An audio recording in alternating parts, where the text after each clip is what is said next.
Thank you, Corrine. Thank you, Mayor. Secretary Buttigieg has appeared where you're standing now and discussed how federal funds will be used to redesign urban areas that are assessed to contain infrastructure that was racist in its original design and its original execution.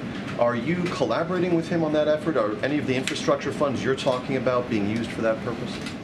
Well, as you know, equity is really important to the President of the United States for the very simple reason that he thinks that unless we go forward together, it's hard to go forward at all. That's the first thing to remember. And this administration believes that diversity is a great strength, not a weakness, and that if we're going to do all of this stuff, it's not just a matter of justice, it's a matter of numbers as well. That's first.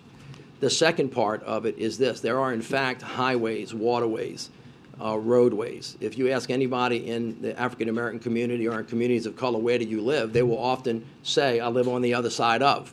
And it's usually a railroad track or water or a highway that split historic neighborhoods. There is, in fact, $4 billion both in the infrastructure law and the Inflation Reduction Act to fund a program that's called Reconnecting Communities. I was actually in Fort Lauderdale the other day looking at some of the damage from the flood that they had, and the mayor was showing me a railroad track that had separated two areas. Now, they have an option. They could run a highway across it, or they can build a tunnel underneath it to reconnect the neighborhoods. This administration thinks that historically underrepresented neighborhoods that have been split apart, families split apart, businesses split apart, they can be reconnected to actually heal the community and create greater economic opportunity is actually a very thoughtful thing to do.